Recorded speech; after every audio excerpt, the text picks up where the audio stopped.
Assalamualaikum warahmatullahi wabarakatuh. Alhamdulillahi ala nikmatillah. La haula wa la quwata illa billah.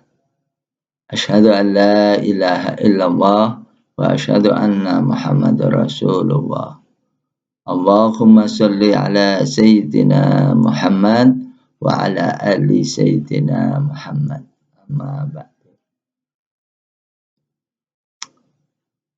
Apa kabar anak-anak? Semoga kalian hari ini dalam keadaan sehat walafiat serta dalam lindungan Allah Subhanahu wa taala. Syukur alhamdulillah pada hari ini kita bisa bertemu kembali dalam pelajaran sejarah kebudayaan kelas 6. Baik anak-anak, untuk pelajaran kali ini kita akan membahas tentang peran Sunan Ampel dalam mengembangkan Islam di Indonesia. Untuk itu anak-anak, sebelum kita masuk ke materi, mari kita sama-sama buka dengan membaca basmalah. Bismillahirrahmanirrahim.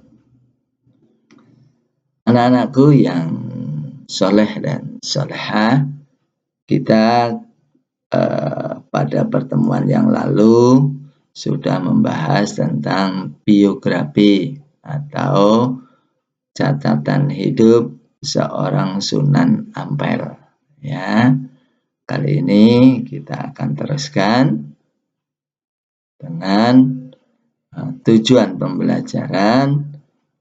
Siswa dapat mengetahui peran Sunan Ampel dalam perkembangan Islam di Indonesia. Yang kedua, siswa dapat menjelaskan apa saja peran Sunan Ampel dalam perkembangan Islam di Indonesia. Terakhir, siswa dapat menjelaskan sikap positif yang ada pada Sunan Ampel. Ya, selanjutnya kita lihat peta konsep dari pembelajaran kita pada hari ini, yaitu yang peta konsep yang kedua, biografi sudah. Sekarang kita akan pelajari peran Sunan Ampel dalam pengembangan agama Islam di Indonesia. Yang pertama, bagaimana tentang dakwahnya. Dakwah melalui jalur kekerabatan. Yang kedua, tradisi. Yang ketiga, pendidikan. Ya, selanjutnya kita lihat peran apa saja yang dilakukan oleh Sunan Ampel. Yang pertama adalah membentuk jaringan kekerabatan dalam menyebarkan agama Islam. Yang kedua, melakukan perubahan menuju tradisi-tradisi yang bernilai keislaman. Yang ketiga, membangun masjid dan pesantren sebagai pusat penyebaran agama Islam. Nah, kita lihat apa saja yang dilakukan kekerabatan, maksudnya apa? Coba kita lihat. Ya, membentuk jaringan kekerabatan dalam menyebarkan Islam. Beliau menguatkan Islam dengan hubungan pernikahan dari ulama dan penguasa setempat. Nah, diharapkan nanti setelah ulama dan penguasa atau pejabat kerajaan itu bersatu, maka Islam akan semakin mudah disampaikan ke masyarakat atau rakyatnya. Nah, usaha-usaha itu dengan mengadakan hubungan pernikahan.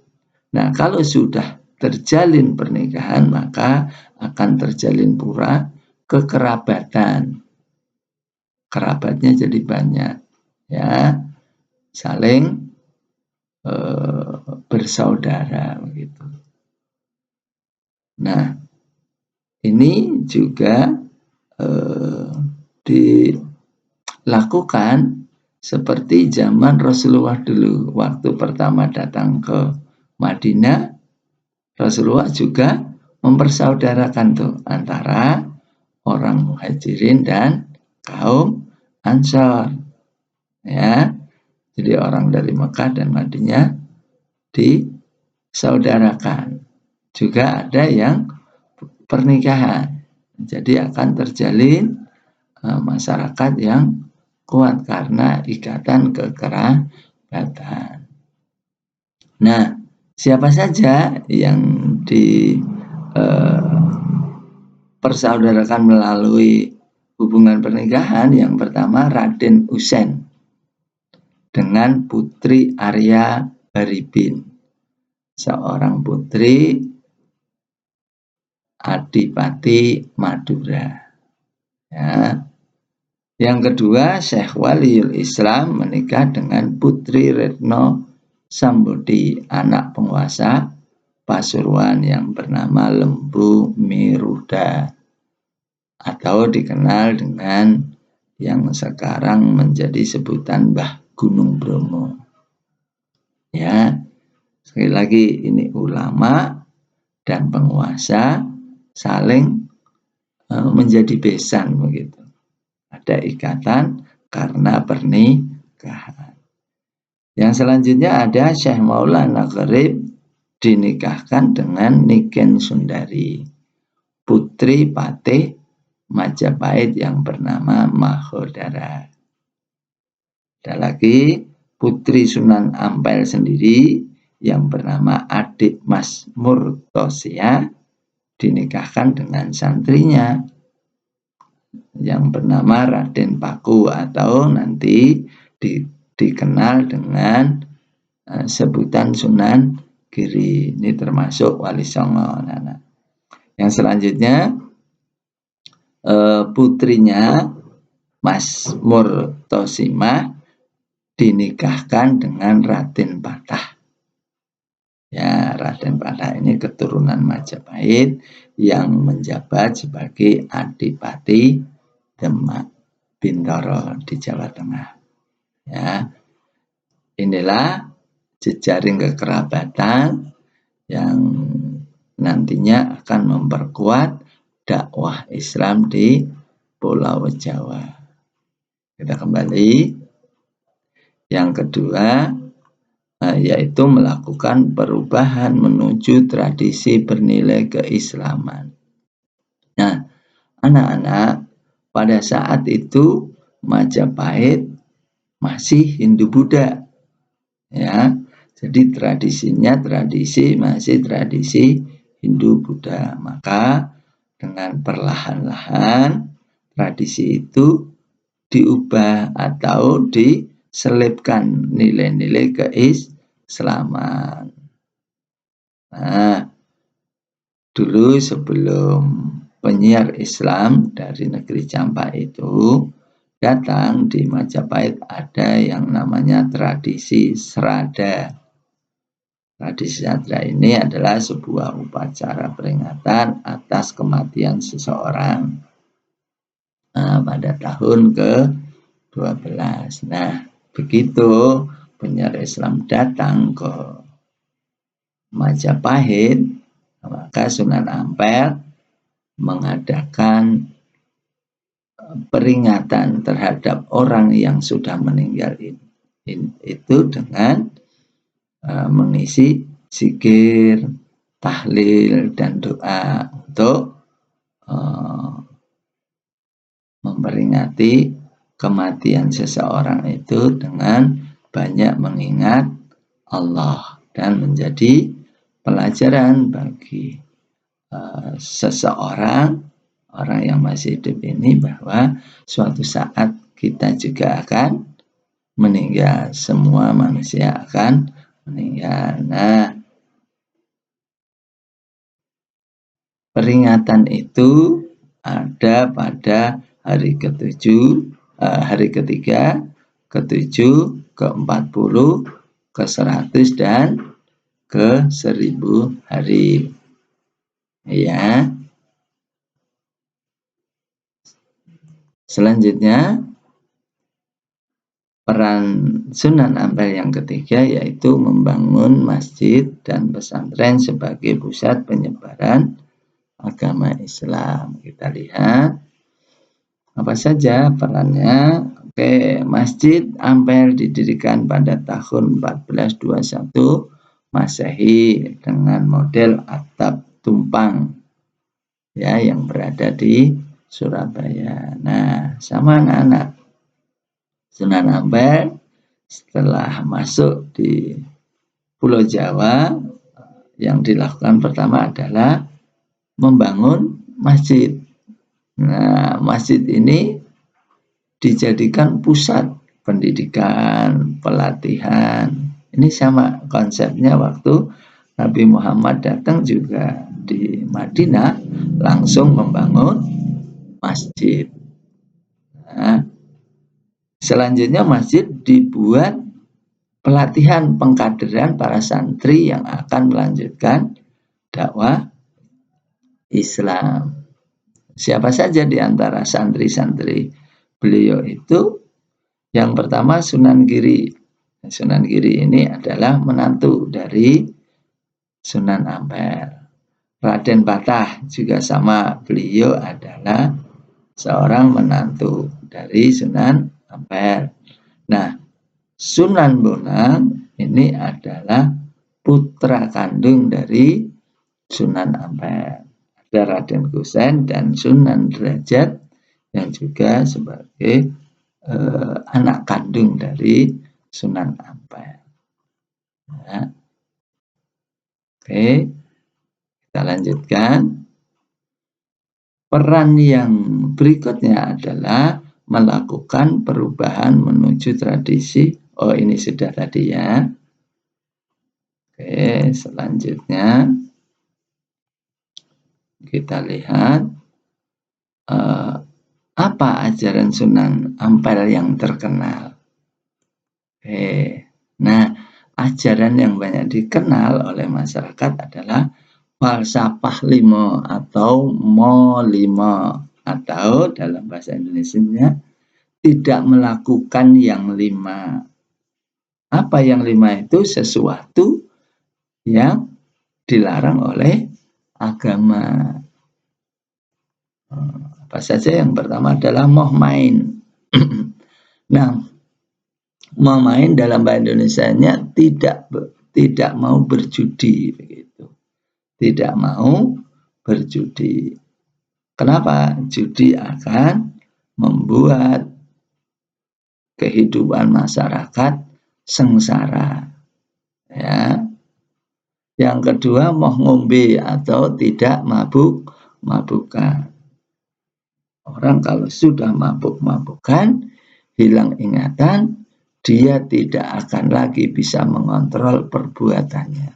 Semua dilakukan, entah halal, entah haram. Sangat berbahaya. Nah, yang ketiga, moh maling. Moh maling itu bahasa Jawa. Kalau bahasa Indonesianya tidak mau mencuri.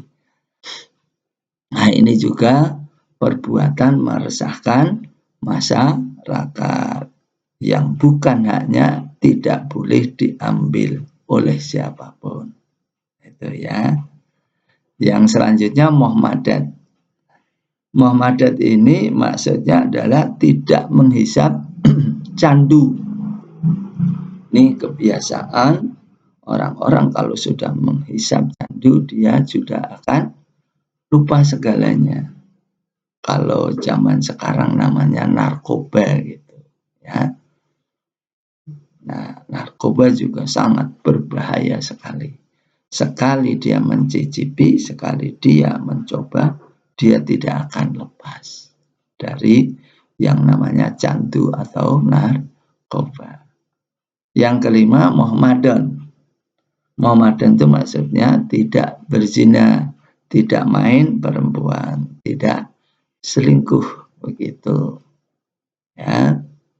Jadi kelima falsafah ini adalah semua hal-hal maksiat ya yang merugikan kepada diri manusia dan masyarakat lah lainnya. Tatanan masyarakat juga rusak kalau salah satu di antara yang 5 ini dilakukan oleh seorang manusia. Ya, bisa merusak umat. Baik, selanjutnya kita lihat sikap positif apa dari Sunan Ampel yang bisa kita ambil hikmah dan kita laksanakan ya di kemudian hari. Yang pertama, berdakwah dengan santun, penuh kearifan, dengan tanpa caci maki. Ya, berdakwah dengan kearifan. Yang mau menerima dakwah kita ajak. Namun bagi kepada orang lain yang memang tidak mau, tidak boleh dipaksa, apalagi dicaci maki, dijelek-jelekkan, nggak boleh. Ya. Selanjutnya, toleran dan selalu menjalin hubungan baik dengan semua kalangan. Toleran, ikhlas orang lain melakukan keyakinannya masing-masing. Nah, semua kalangan berhubungan baik. Dan kalau hubungan baik nanti akan menciptakan kehidupan masyarakat yang kuat. Tuh, ya. Beliau sosok pemimpin yang merangkul tanpa memandang kasta atau jabatan. Siapapun, rakyat jelata, penguasa, pedagang, petani, semua dirangkul. Semua diperlakukan sesuai dengan jabatannya. Itu ya, memandang kasta. Kasta itu adalah status sosial yang berlaku pada saat itu. Ya. Oke, yang selanjutnya dia adalah seorang guru yang mendidik dengan penuh keikhlasan. Ya, luar biasa anak-anak. Ya, kata ikhlas ini adalah dilakukan semata-mata hanya karena Allah Subhanahu wa Ta'ala. Dakwah yang diberikan karena memang tanggung jawab seorang mubalik untuk menyampaikan risalah dari Nabi Muhammad SAW, meneruskan perjuangan beliau tentang ajaran tauhid. Ya. La ilaha illallah Muhammadur Rasulullah. Tiada Tuhan selain Allah. Nabi Muhammad utusan Allah. Oke, anak-anak. Nah, Allah Subhanahu wa Ta'ala Maha segalanya. Namun keridhaannya tergantung pada ridhonya Bapak Ibu kita. Maka teruslah berbuat yang terbaik untuk orang tua kita agar selalu mendapatkan ridha Allah Subhanahu wa Ta'ala. Selamat berpisah anak-anak. Jangan lupa sholat, tetap semangat, jaga badan tetap sehat agar bahagia dunia dan akhirat. Amin ya rabbal alamin. Sekian yang bisa Bapak sampaikan pada kali ini. Semoga kalian tambah semangat belajarnya. Bapak akhiri, wabillahi taufik wal hidayah. Wassalamualaikum warahmatullahi wabarakatuh.